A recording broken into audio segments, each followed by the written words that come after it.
I walked into the country club 3 weeks ago wearing a suit I'd bought specifically for the occasion. Not rented, bought. My parents' 40th anniversary party. Big deal for them. Lots of their friends, the whole extended family. I figured I'd show up, smile through it, leave early. Simple. Mom saw me first. She actually gasped and said, "Jesus Christ." He actually showed up, and then turned to her friends and told them they all owed her 20 bucks. 20 bucks. They'd been betting on whether I'd have the guts to show my face. Everyone laughed like it was the funniest thing they'd ever heard. Dad got up in front of everyone with his drink and announced that this was their disappointment, pointing right at me, 36 years old and still sleeping on a futon. My brother Declan jumped in immediately, saying, "I still took the bus like I was 16. My sister Tegan added that they'd been telling people I was in jail because it sounded better than unemployed again. More laughter. So much laughter. Mom turned to her book club friends and told them I'd applied to work at a fast food place last week. At my age, she said it exactly like that, emphasizing my age like I was some kind of science experiment gone wrong. My Uncle Kyle yelled across the room that his nephew made $11 an hour. 11. He said it twice to make sure everyone heard. My Aunt Jade stage whispered loudly that my suit wasn't even real, that the tag was still on, that I was clearly planning to return it tomorrow. Everyone cracked up. Then Dad's boss, who was there as a guest, asked if I was the one who lived in that basement. Dad nodded and clarified that it wasn't even a real apartment, just a basement. Everyone thought this was hilarious. I sat there at the table they'd stuck me at in the back corner, smiled, ate my chicken, and didn't say a word. Here's what nobody at that party knew. Here's what makes this whole thing so much better than they could possibly understand. I don't live in a basement. I haven't lived in a basement in 4 years. I have a condo, paid off. I don't take the bus because I can't afford a car.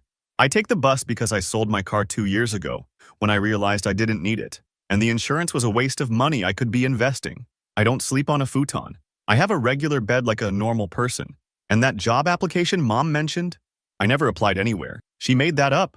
Or she's confusing me with someone else, or she just wanted something extra to mock me about.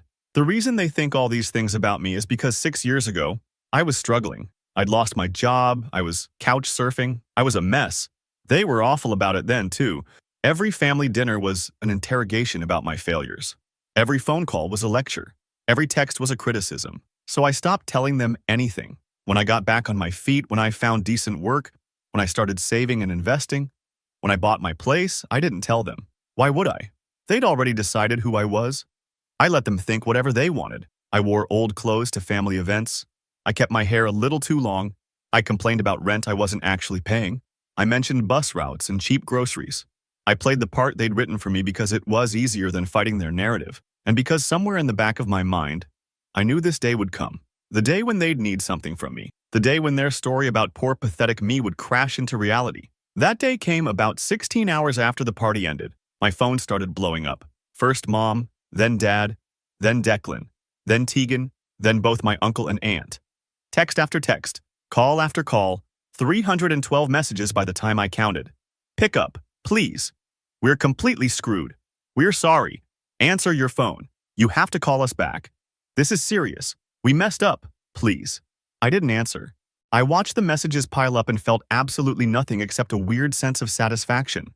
They were panicking. Really panicking.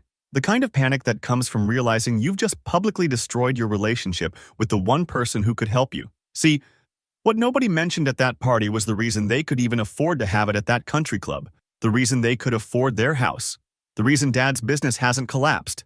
8 years ago, when I was actually doing well before everything fell apart for me, I co-signed on their business loan. Dad needed it to expand. The bank wouldn't approve him without a co-signer because of some credit issues he'd had. I was young, stupid, and wanted to help my parents. So I signed. Then I had my rough patch. I stopped talking to them as much. They stopped asking about my life except to criticize it.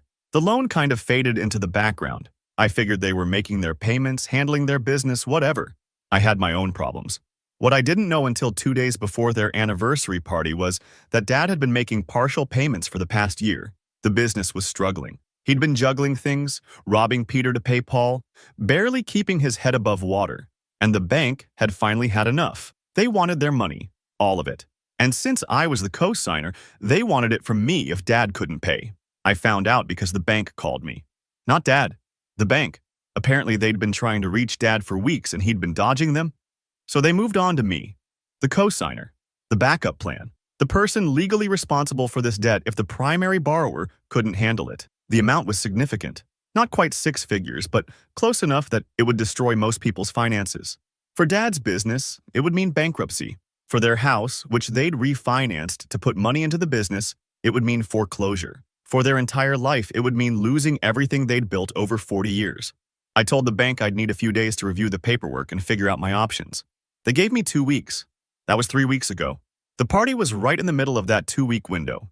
I went knowing exactly what situation they were in. I went knowing that they had no idea I knew. I went knowing that any day now they'd have to tell me. They'd have to ask for help.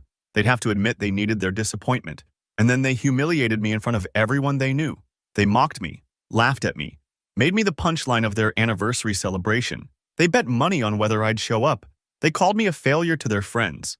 They invented stories about fast food applications and returned suits.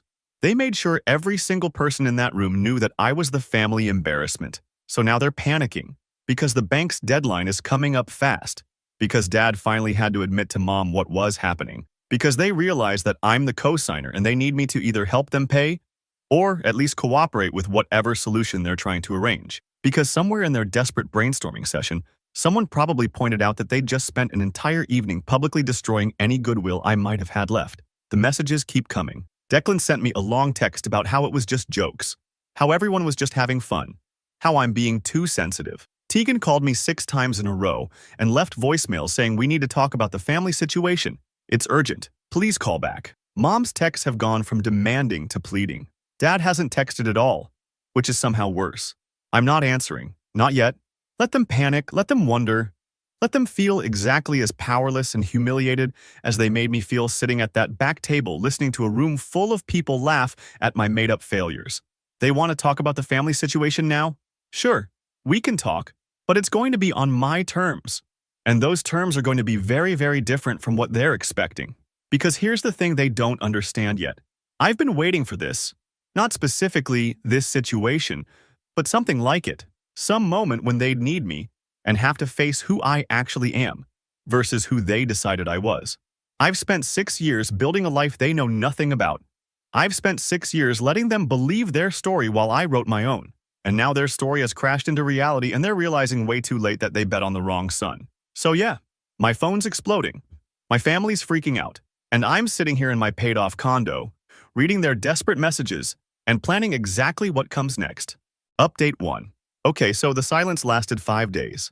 5 beautiful days of watching my phone light up with increasingly desperate messages while I went about my normal life. Work, gym, groceries, evening walks. Just living my actual life that none of them know exists.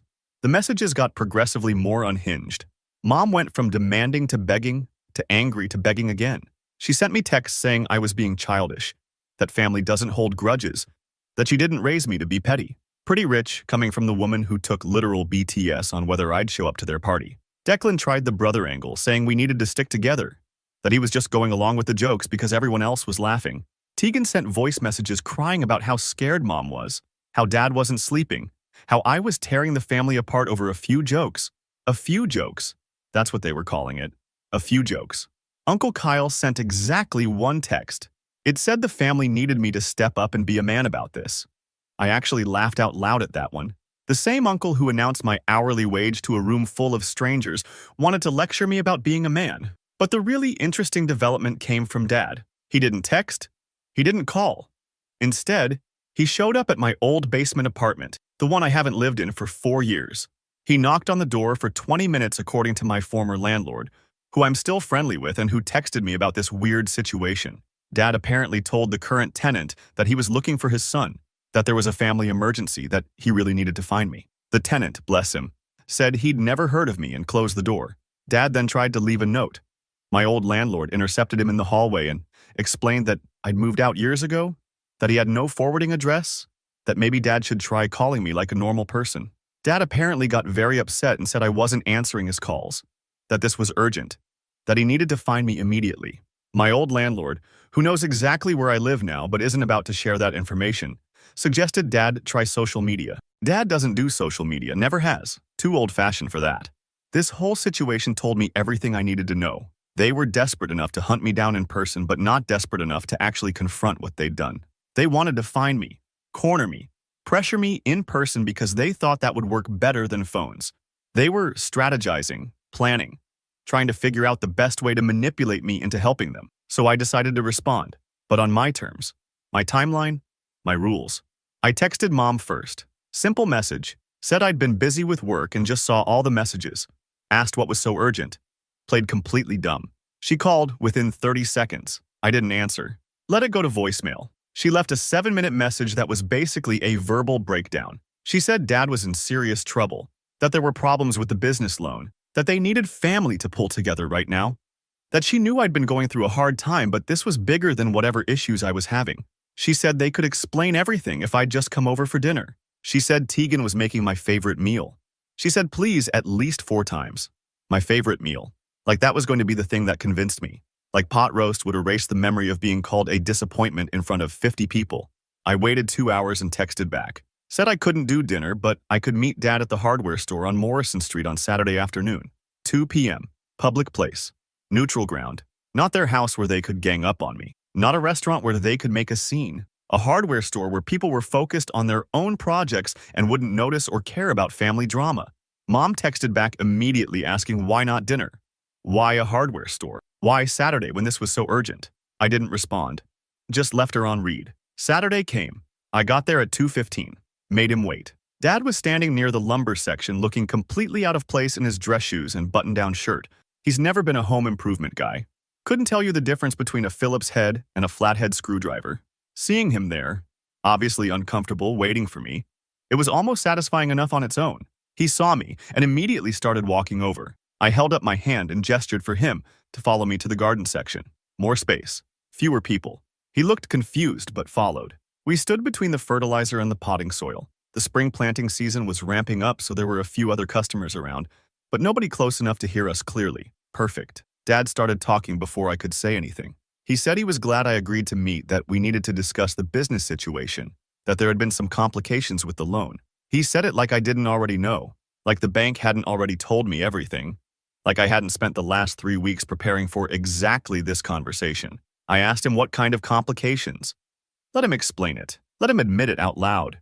He fumbled through an explanation about cash flow issues and unexpected expenses, and the bank being unreasonable about payment terms. He said he'd been trying to work something out, but they were pushing for full payment. He said he needed to know if I'd be willing to help as the co-signer, maybe vouch for him with the bank, maybe help restructure the loan. I just stared at him, didn't say anything, let the silence stretch out. He kept talking, said he knew things had been tense between us lately. Like 6 years was lately. He said the anniversary party got a little out of hand, that everyone had been drinking, that families joke around and I shouldn't take it so personally. He said mom was really worried about me taking offense when none was meant. None was meant. $20 bets, public mockery, invented stories about fast food applications. But none was meant. I asked him if he thought I was still living in that basement. He blinked. Said what? I repeated the question. Did he actually think I was still living in that basement apartment? He said he didn't know where I was living, that I'd been so private about my life lately that I never told him anything anymore. He said it like it was my fault, like I was the one who'd created this distance. I asked him why he thought that was. Why did he think I stopped telling them things? He got defensive, said families go through rough patches, that I'd been dealing with my own problems and they'd tried to be supportive, but I pushed them away. He said they'd only ever wanted what was best for me. I asked him if publicly humiliating me was what was best for me, if betting on whether I'd show up was supportive, if announcing to his boss that I lived in a basement was trying to help. He said I was twisting things, that it wasn't like that everyone was just having fun at the party and I was making it into something it wasn't. He said I'd always been too sensitive, too quick to take offense, that I needed to learn to laugh at myself. There it was, the core of it. I'd always been too sensitive. This had always been my problem, not theirs. They weren't cruel. I was just too weak to handle normal family dynamics. This was their story and they'd been telling it so long they believed it completely. I told him I wasn't living in a basement. I owned a condo, paid off, had for 3 years. I told him I didn't take the bus because I couldn't afford a car. I took it because I sold my car and invested the money. I told him I hadn't applied to any fast food jobs. I had a regular job, had it for 4 years, made decent money, saved aggressively, invested intelligently. He stared at me like I was speaking a different language. His face went through several expressions: confusion, disbelief, something that might have been anger. He said, why didn't I tell them any of this? Why did I let them think I was struggling if I wasn't? I asked him why it mattered. Why did they need to know the details of my life when all they ever did was criticize and mock whatever I told them?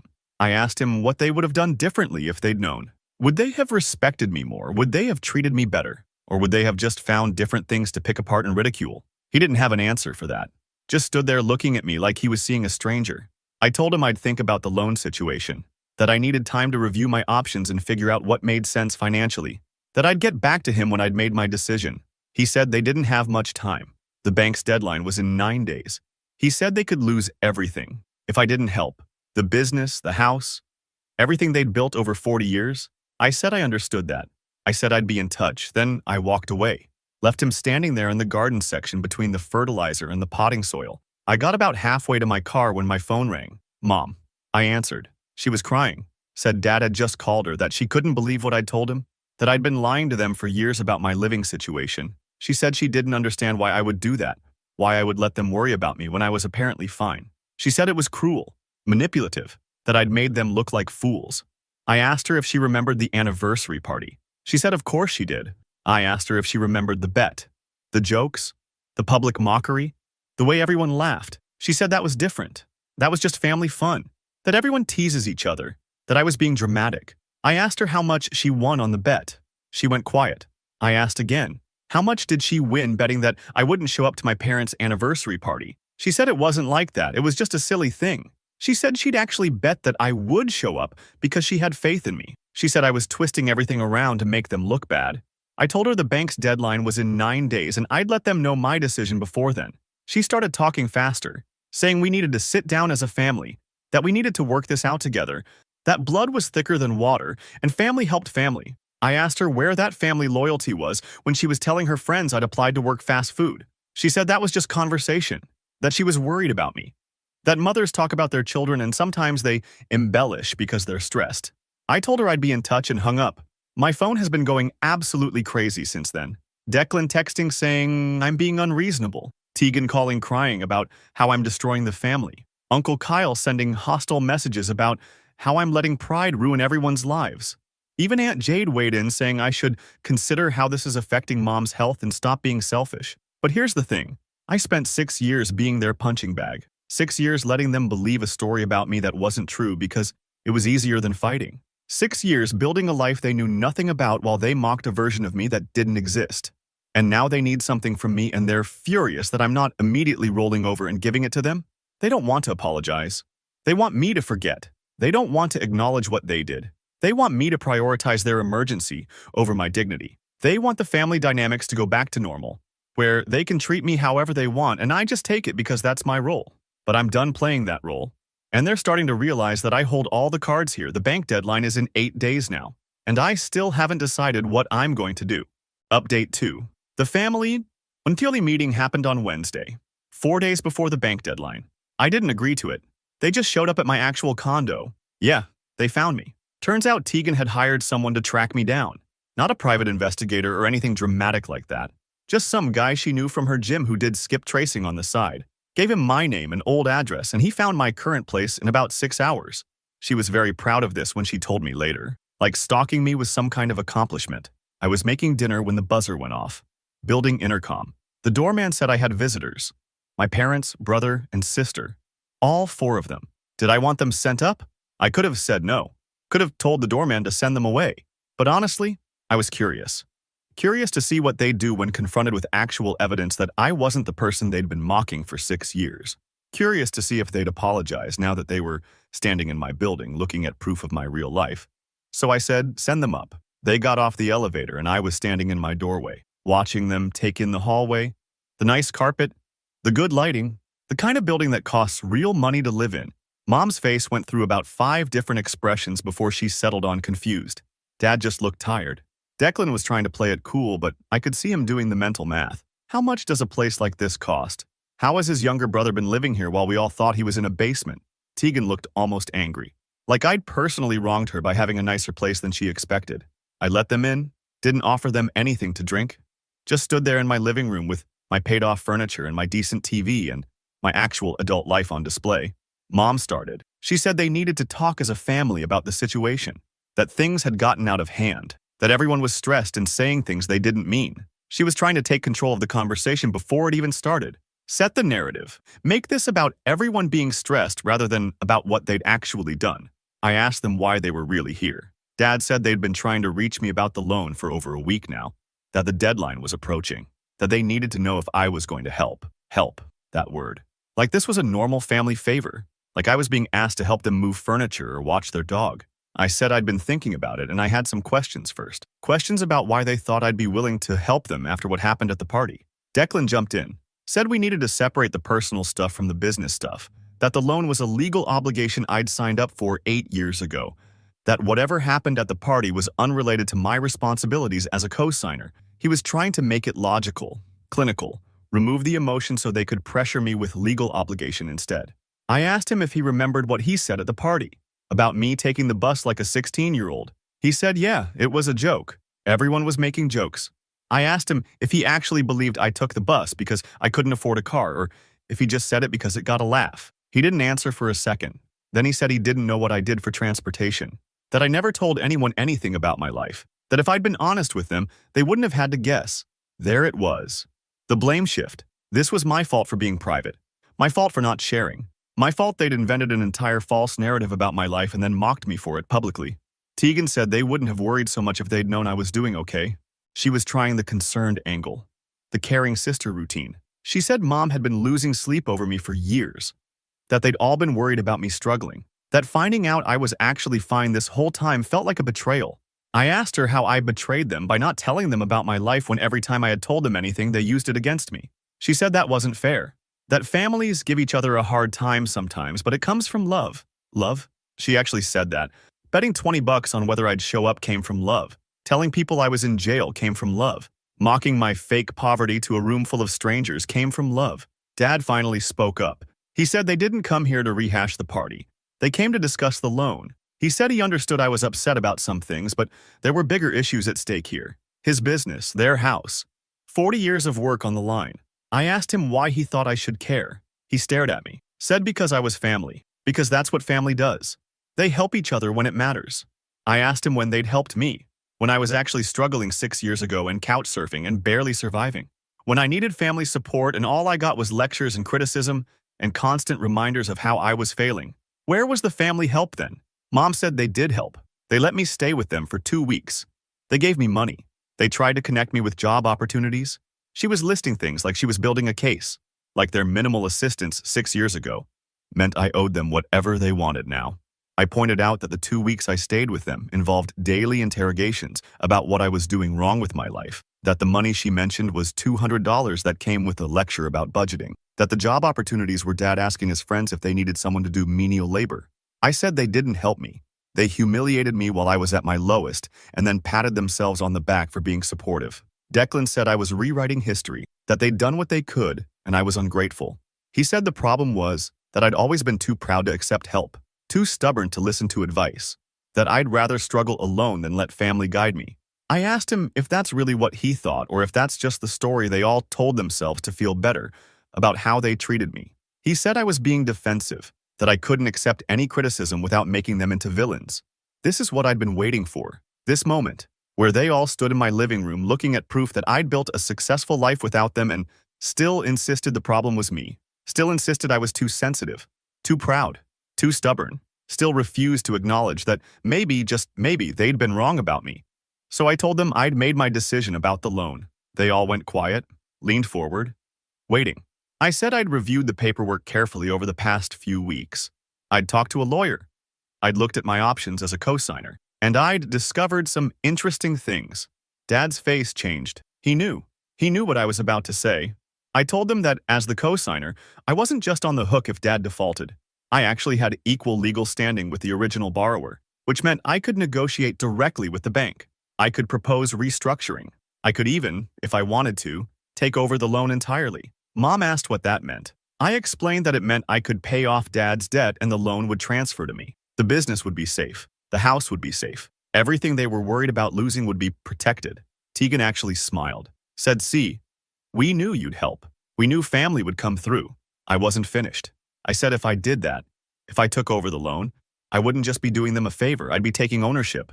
The loan was secured against the business and the house. If I paid it off, I'd have legal claim to those assets until I was repaid in full. The business would effectively be operating under my oversight. The house would have my name on it alongside theirs. The room went dead silent. Dad said that wasn't how it worked, that I couldn't just take over. I showed him the paperwork I'd gotten from my lawyer. The co-signer agreement he'd signed 8 years ago had a very specific language about transfer of obligation and secured interests. Declan grabbed the papers and started reading. His face went pale. He asked if this meant I'd own part of the business. I said not own exactly, but I'd have controlling interest until the debt was settled. Any major business decisions would require my approval. Any attempt to sell assets would need my sign-off. Uncle Kyle, who apparently had been waiting in the hallway because Tegan had texted him to come up for backup, walked in right at this moment. He demanded to know what was going on. Tegan explained that I was trying to take over Dad's business, that I was using the loan situation to steal from family. I corrected her. I wasn't stealing anything. I was offering to solve their problem, but solving it had a price. That price was control, oversight, accountability, all the things they'd never wanted to give me because they'd never respected me enough to think I deserved them. Kyle started yelling, said I had no right to hold the business hostage, that this was extortion, that Dad had built that business from nothing and I was trying to profit off his hard work. I asked him if he remembered what he said at the party about my hourly wage. He told me to get over it. That was weeks ago. This was about the family's future. I said no. This was about consequences. About 6 years of mockery and humiliation catching up with them all at once. About them betting against me and losing. About them treating me like garbage. And then being shocked when I didn't immediately volunteer to save them. Mom started crying. Real tears this time, not manipulation. She said she didn't understand how I could be so cruel, how I could watch them lose everything over hurt feelings. She said she'd never raised me to be vindictive like this. I asked her if she raised me to be their entertainment at parties, to be the punchline of family jokes, to be the cautionary tale she told her friends about. She said that wasn't fair, that I was taking everything out of context. Dad finally spoke again, asked what I wanted. What would make me just help them without all these conditions? What would make this go away? I told him nothing would make it go away. This wasn't something that could be fixed with an apology or a conversation. They'd spent 6 years deciding who I was, creating a story about me, using that story to feel better about themselves. And now that story had crashed into reality and they were trying to blame me for the collision. He said I was being unreasonable, that I was letting anger cloud my judgment, that I was going to regret this when I calmed down and realized what I'd done to the family. I told them the bank deadline was in 4 days. They had until then to decide. Either accept my offer to take over the loan with all the conditions that came with it, or deal with the bank themselves. Find another co-signer. Come up with the money. Figure it out. But they needed to decide because I was done with these conversations. They all started talking at once, arguing with me, with each other. Declan said I was being petty. Tegan said I was punishing them for being honest. Kyle said I was destroying the family over pride. Mom kept crying. Dad just stared at me like he couldn't believe his son had turned into someone he didn't recognize. But here's the thing. I am someone he doesn't recognize. Because he never actually knew me. None of them did. They knew the version of me they'd created. The disappointing son. The struggling brother.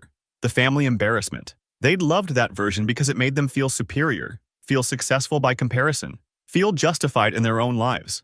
And now that version was gone, and they were meeting the real me for the first time. The me who'd quietly built a life while they weren't paying attention. The me who'd prepared for this exact moment. The me who wasn't going to roll over and accept their treatment just because blood is thicker than water. I told them to leave.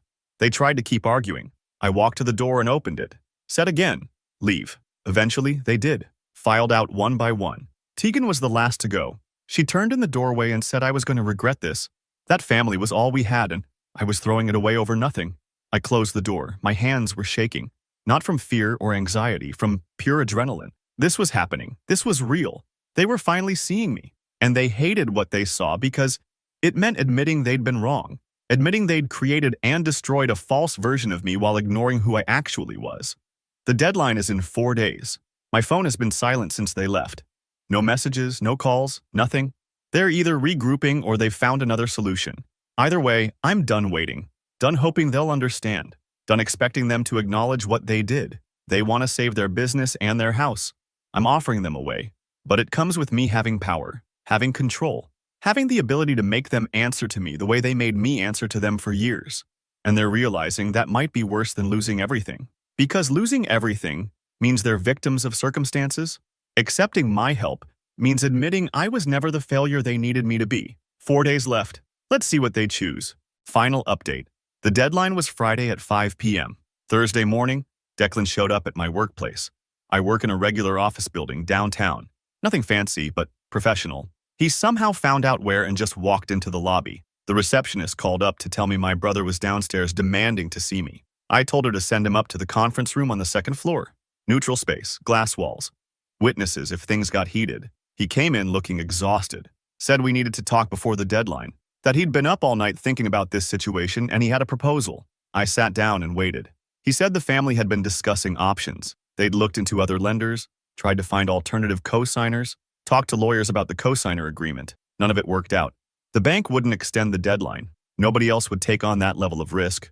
The lawyers confirmed what my lawyer had told me about the transfer of obligation language. So they were stuck. They needed me. And Declan, being Declan, thought he could negotiate his way out of the conditions I'd set. He said they'd accept my help with the loan, but they wanted modifications. They'd agree to give me oversight on major business decisions, but not complete control. They'd put my name on the house, but as a junior lien holder, not equal ownership. They'd commit to paying me back on a structured timeline with interest. Basically, they wanted all the benefits of my help with none of the actual consequences.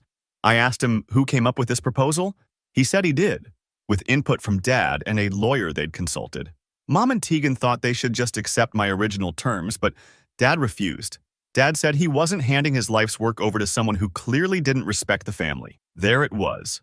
Even now, facing total financial collapse, Dad's pride wouldn't let him accept that I had the power here, that I'd earned it, that his failure to take me seriously for 6 years had led directly to this moment. I told Declan no. The terms I offered were the terms. Take them or leave them. He said I was being unreasonable, that what I was demanding was essentially punishment disguised as help, that I was using their desperate situation to settle personal scores. I asked him if he thought they deserved better treatment than they'd given me. He said the party was one night. This was their entire lives.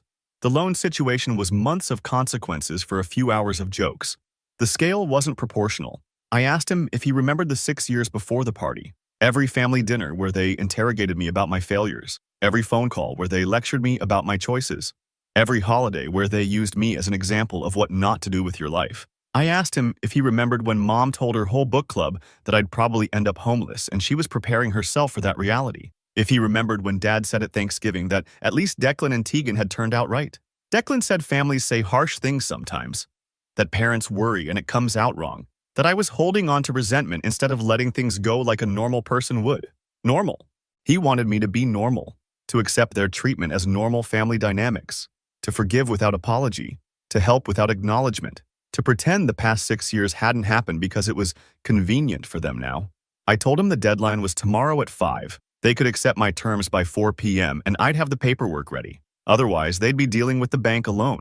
He asked what would happen if they refused, if they just let it all collapse. I said then they'd lose the business and likely the house. Dad would have to declare bankruptcy. The business assets would be liquidated. The house would go into foreclosure since they'd refinanced it to fund the business expansion. They'd probably end up renting somewhere, starting over at their age. He said I'd be affected too. The debt would hit my credit. I'd face consequences as the co-signer. I told him I'd already prepared for that. I had enough in savings and assets to weather it. My credit would take a hit, but I'd recover. The question was whether they could recover at their age with their financial situation. Declan stared at me, said he didn't recognize me anymore, that the brother he grew up with would never hold family hostage like this. I told him he never knew that brother. The brother he grew up with was too young and too naive to understand what this family really was. The person sitting across from him now had learned, had adapted, had become someone who couldn't be used and discarded. He left without another word. I went back to work, focused on my actual job. Let them sweat for another day. Friday morning, I got a text from Mom. Just said, please call me. I didn't. 2 p.m., Tegan showed up at my building. The receptionist called again. I told her to tell Tegan I was in meetings all day. She left a note. It said we're going to accept your terms, but Mom wants to talk to you first. Please give her that much. 3 p.m., Dad called. I answered. He said they were going to sign. They didn't have a choice. But he wanted me to understand what I was doing to the family, that this would destroy relationships that couldn't be repaired, that I was choosing money and control over blood, that he'd built that business for his family, and I was taking it from him using legal technicalities. I asked him if he remembered co-signing the loan 8 years ago, if he remembered asking me for help, If he remembered me trusting him enough to put my name on his debt, he said that was different. That was family helping family when things were good between us. I said exactly. When things were good, when he thought I was someone worth respecting, he had no problem asking me for help. But the moment I struggled, the moment I wasn't useful anymore, I became the family joke, the cautionary tale, the disappointment. So now that our positions were reversed, now that he needed me and I didn't need him, he was experiencing what I'd lived with for 6 years. He said I'd become cruel, that whatever they'd done didn't justify this level of retaliation. I told him I wasn't retaliating. I was helping exactly the way they'd helped me, with conditions, with judgment, with constant reminders of my superior position. He hung up. 15 minutes later, Mom called. She was calmer than I expected. She said they were going to accept the terms, that Dad was at the lawyer's office right now signing the preliminary paperwork, that they'd have everything ready for me to review by 4. She said she hoped I was happy, that I'd gotten what I wanted. I asked her what she thought I wanted. She said power over them, control, revenge for hurt feelings, the ability to feel superior after years of feeling inferior. I told her no. What I wanted was for them to see me, actually see me, not the version they'd created, not the story they'd told themselves, but the actual person I was. And the only way they'd ever see me was if I forced them to, if I made it impossible for them to ignore who I'd become. She asked if it was worth it. Destroying the family over pride. I said they'd destroyed the family years ago when they decided I was expendable, when they decided my struggles were entertainment, when they made me into something I wasn't because it was easier than accepting who I actually was. She said she didn't raise me to be like this. I told her she didn't raise me at all after I turned 30. She'd written me off, decided I was a failure, stopped seeing me as a son and started seeing me as a problem. So whoever I'd become, she had no claim to it. The paperwork arrived at 3:55. Electronic signatures, all done through the lawyer's office. Transfer of loan obligation. My name added to business documentation as controlling stakeholder until debt satisfaction. Lien against the house in my name. Payment schedule with penalty clauses if they missed payments. All of it legal. All of it binding. I reviewed it with my lawyer on video call. Everything looked correct. I signed at 4:30. The business was now under my oversight. Any major decision required my approval. Any attempt to sell assets needed my signature. The house had my name attached to the deed, with right of foreclosure if payments weren't made. Dad's life's work was now legally tied to me until every cent was repaid with interest. And here's the best part. The part I'd been waiting for since I first got that call from the bank. The interest rate I'd negotiated was higher than the original loan. Legal, but aggressive. If they made minimum payments, it would take them 12 years to pay off. 12 years of me having control. 12 years of them having to answer to me. 12 years of them remembering that the son they'd mocked at their anniversary party was now the person who owned their financial future. That evening, I drove to the house. Their house. The one with my name on it now. I knocked. Dad answered. Didn't invite me in, just stood in the doorway. I told him I wanted to do a walkthrough, inspect the property that secured my investment. He said it wasn't necessary. I said actually it was. Part of the agreement gave me right to inspect the collateral. He could let me in voluntarily or I could schedule it through the lawyer. He stepped aside. I walked through each room. The living room where they'd hosted countless family dinners where I was the topic of concerned whispers. The kitchen where Mom had made those phone calls to her friends talking about my failures. The den where Dad had his office, where he'd built his business that I now controlled.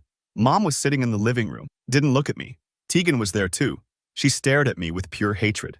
Declan wasn't there. He'd apparently refused to come. Told them he wanted nothing to do with this.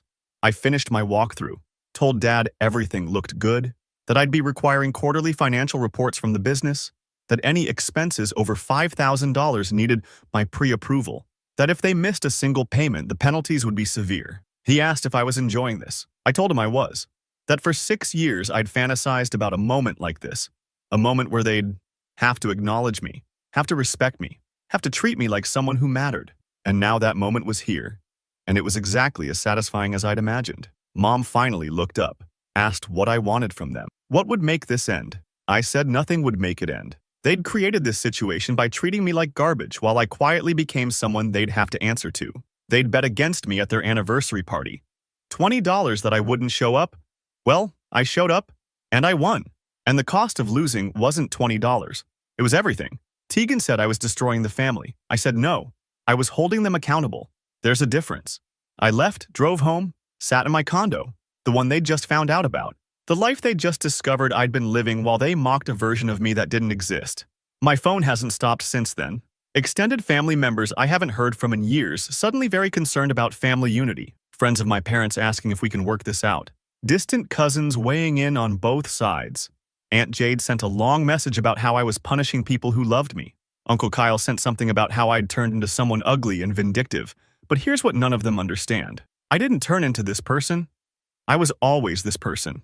I just hid it while I built my life, while I prepared, while I waited for them to need me the way I'd once needed them.